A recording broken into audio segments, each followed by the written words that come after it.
Plus, we are going to talk about the Lionesses making history last night, securing victory over Spain in a nail-biting penalty shootout to retain their title as Women's Euro champions. Not nail-biting, though, for my next guest. He's joining me the whole show, commentator Sam Armstrong. Good morning once again to you. Good morning. It wasn't nail-biting because you weren't watching it. You wouldn't have watched it. You will not watch it. You don't really get involved with most football unless we're at the big point of a major men's tournament. But you're definitely not interested in women's football. You are not, I mean, I don't think you are the majority now, but you're in a large minority. Does it matter? Not a jot to you. As a proud Brit, a proud Englishman, it was very interesting to hear Chloe Kelly, who scored the decisive penalty last night at Arsenal. Our family's Arsenal, so that she said she was proud to be English. I was really... No one's allowed to say that anymore. By the way, we've had a bug in this studio, and again, we're gonna. If we suddenly just grab it, we're trying to kill this bug. But do you not feel a sense of, okay, I'm not that bothered about it, but I'm proud? Because like the Olympics, I couldn't give two hoots about the long jump. Yeah. I really couldn't. Yeah. Or the sitting down sports on the horses and the yachts. I'm sorry. I really... But if we do well in the Olympics, I feel a sense of pride and I'm really proud of those people. Do you not feel anything about the Lionesses winning the Euros back to back? Julia, this time yesterday... I'm trying, guys, I'm trying. This time yesterday, I had my head in my hands. The country was going to the dogs. We had record migration. The economy was in the toilet. Everything was going wrong. But today, I woke up and I knew that we were the women's football champions of Europe. And everything, all of a sudden, is rosy. The sun's out. There was... To be fair, it is better weather than yesterday. I opened my door this morning and there was a chorus of singers heralding my way as I came into the studio this morning. Julia, I didn't watch it. You say I'm not in the majority. Look, I accept that people are getting into women's football a bit more, but the viewing figures alone ought to tell you that they will be not football. Even no, match like that, fraction. It'll be bigger than any other show at that time. It will be up there with men's finals. Look, I accept. I'm sorry, as a woman, you know, I care more about the men's game than the women's game. I would be much more excited by that. But the women's game is on the march. Yeah. They're really impressive. They play good football. Yeah. They play, I mean, I'm not a judge of these things, but you can see the improvement even in the last sort of 5, 6, 7 years.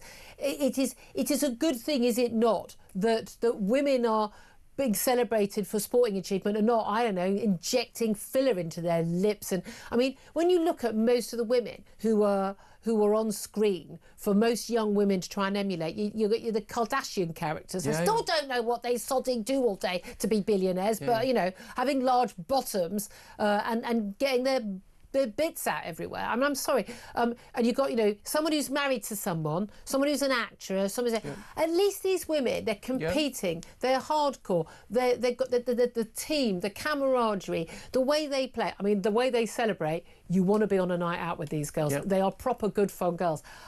I'm just saying, I like having these young women as role models for our young women in this country. Look, I'll give you all of that. And you've seen similar growth in women's cricket, women's football in particular in the last few years. And they're catching up now with women's tennis, which has always been a sport which has enjoyed an outsized support. And outrageously at Wimbledon, women get paid the same as the men, even though they basically compete for a fraction of the time. But outrageous. You cannot tell me that it is of a similar scale, importance, significance as the men's game. But I opened the newspapers today. I made the mistake of turning on the BBC, and I wondered what kind of world I'd been living in for the past few weeks, because we have to pretend as a country, supposedly, that we're all massive fans of the women's football game. Okay. Nobody knows who these people are other than once every couple of years in the games. But that's the same for...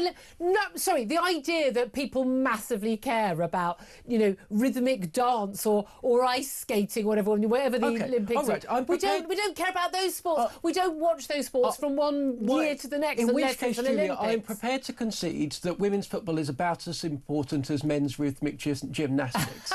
or I'm going to get. I'll take that. I will take that. No, I accept all of your fair points. And at the end of the day, yeah, I do accept that the men's game is, is a different speed, different level. I completely get that. And yes, it would matter more to the country. I get all of that. But it was still enjoyable. That said, is it just also the media, but also a lot of British people, English people probably more, given it was the Lionesses, actually are just yearning for some good news, something that brings the country together. There is a camaraderie, there is a joy, there is a pleasure in sort of, a winning goal. And those moments, and I live in London, in a multicultural area because everywhere is these days, where you hear a goal goes in and you can hear the shouts from everybody in the street that everyone's excited. That we yearn as a nation for that togetherness. We yearn for that unity because there are such divisions and people don't feel that they're sort of, they don't feel they can often be proud of their country. And I say Chloe Kelly saying, I'm proud to be English, proud to be in the city, I'm proud to be English. It resonated with me because I never hear people say that. Certainly not allowed on mainstream telly. Yes.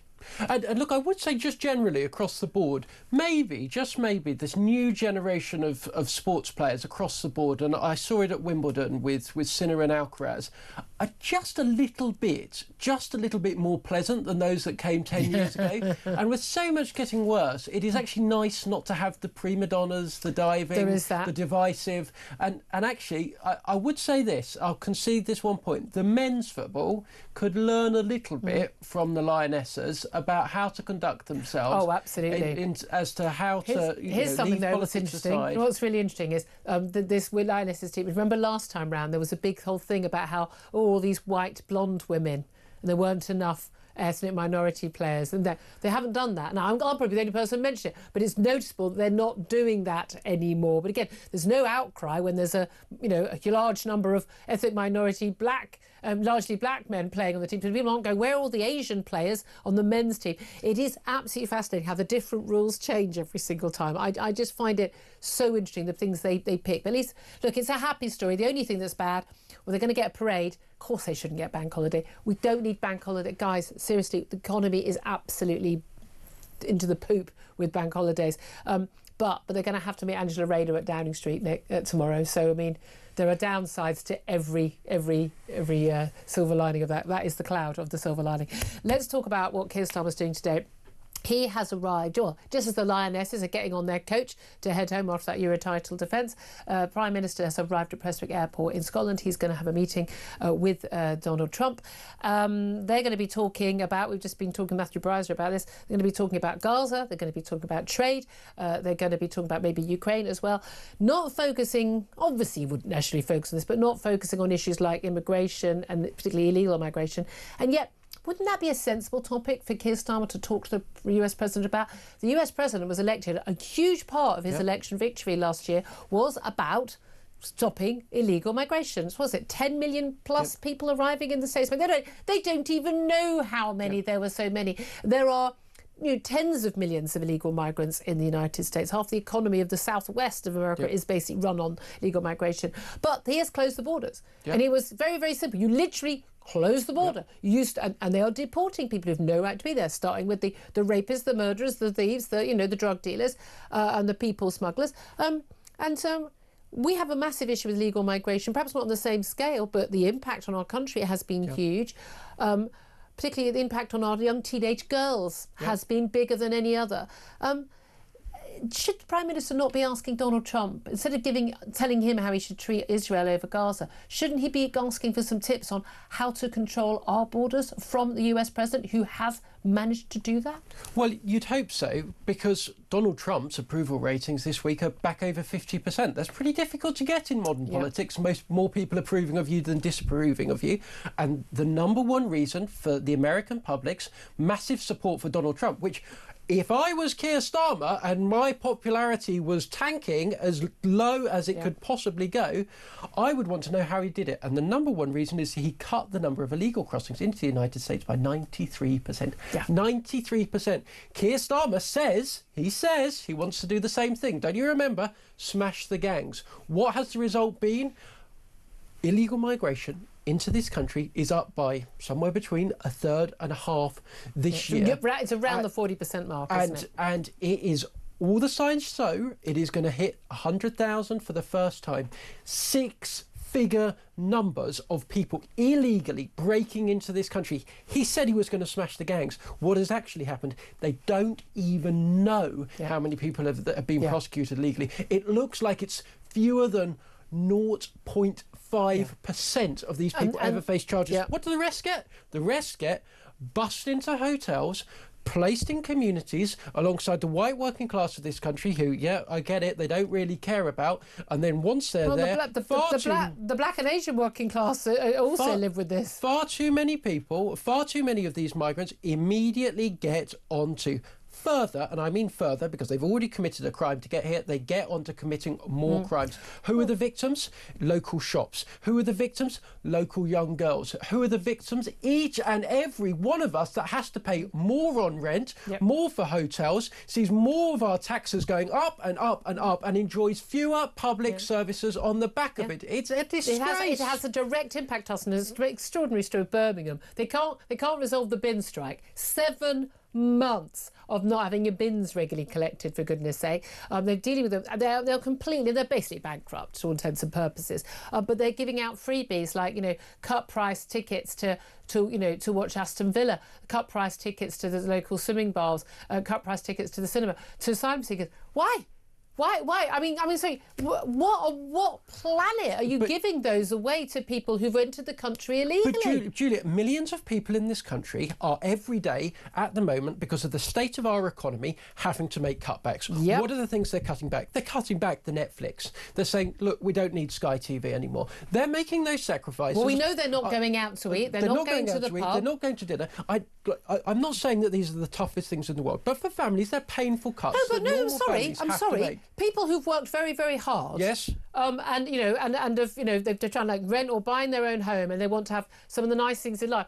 People who work hard and go to work all day have a right to have a few niceties in their lives. Nobody that is listening to this show, has not had to make one of these cutbacks.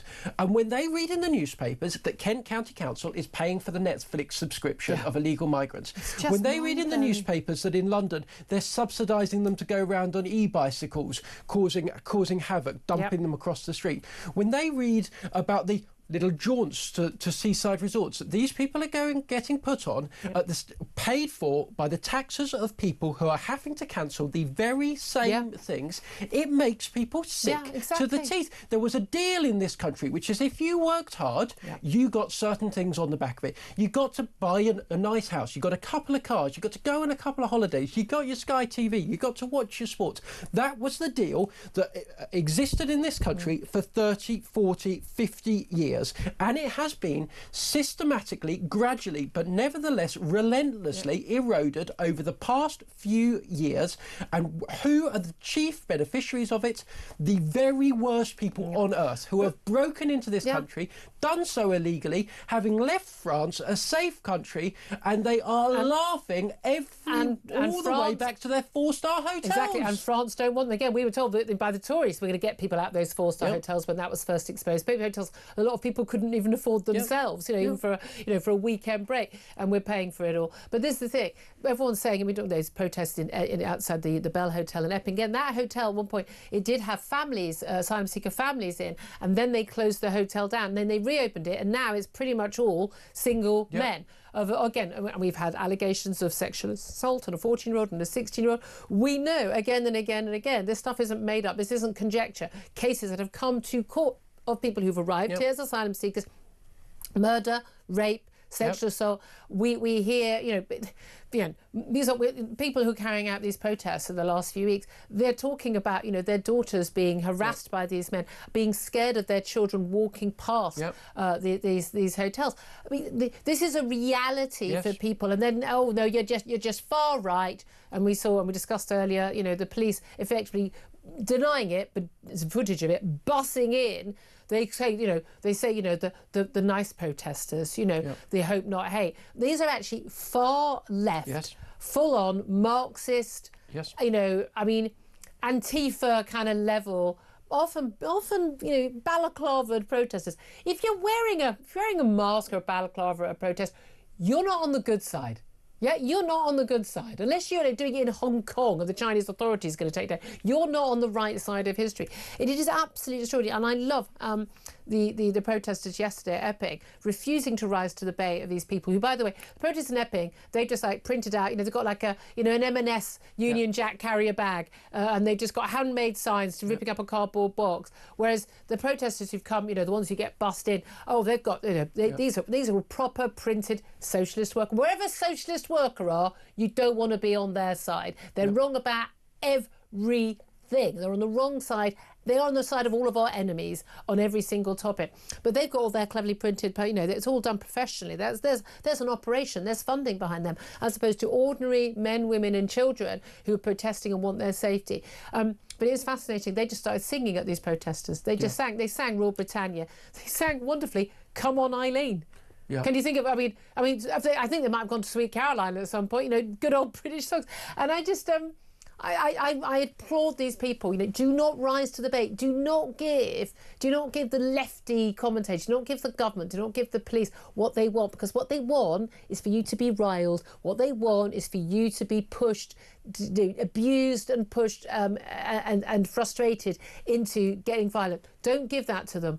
Stay cool, stay calm. You've got our backing. We support you. You're doing God's work, guys and girls. You are out there. The mums who are there with their kids saying, I want my kids to be safe on the streets. You are doing a job that, for this country, because they're only going to listen when people are on the streets. And I agree with Nigel Farage. This could turn nasty, but we need to all be going out and we need to all be protesting this. The only trouble is, if you take these people out of the hotels, they're going to be put into local accommodation, local hostels, local flats. The reality is they're going to be more of a problem because you're not going to know who they are and where they are. They're not going to be monitored in any way whatsoever. And they're going to be competing, those rents, they're going to be competing with local families. The real solution is that they're all deported. And first of all, actually a better solution would be that they never get here in the first place. Do you have any faith whatsoever that this government under Keir Starmer or the would-be Prime Minister, Angela Rayner, because my God, she's working hard, isn't she, to get that job, that they would have any ability or willingness to do that? No. And I Julia, I've got to tell you, I agree with Nigel Farage. I think we are at possibly the most dangerous point in my lifetime. And bearing in mind we've got the anniversary of the Southport attacks tomorrow. We're at one of the most dangerous junctures in history that has taken place in my lifetime.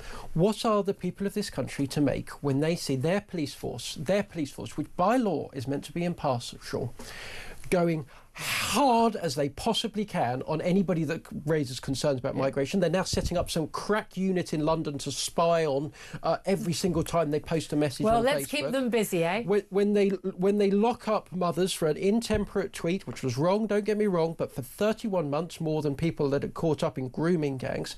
And then on the other side, they see them bussing in far-left agitators, people who literally wanted communist Russia to invade this country, bussing them in where inevitably they cause problems, in which they speak out against only one side ever, that there is a real danger that millions of people, and I mean millions of people in this country, simply give up believing that the very basic functions of the state, the police, the courts, the government itself, is a legitimate organisation. And I really do fear that we will see scenes like we saw last year, if not worse, if the government, if the police don't do their basic job. And what I'm saying is not, pander to people that are causing problems. I'm just saying act fairly, act neutrally. That is all anyone is asking you to do. I was thinking, from my background, that the fact that I no longer trust any of those institutions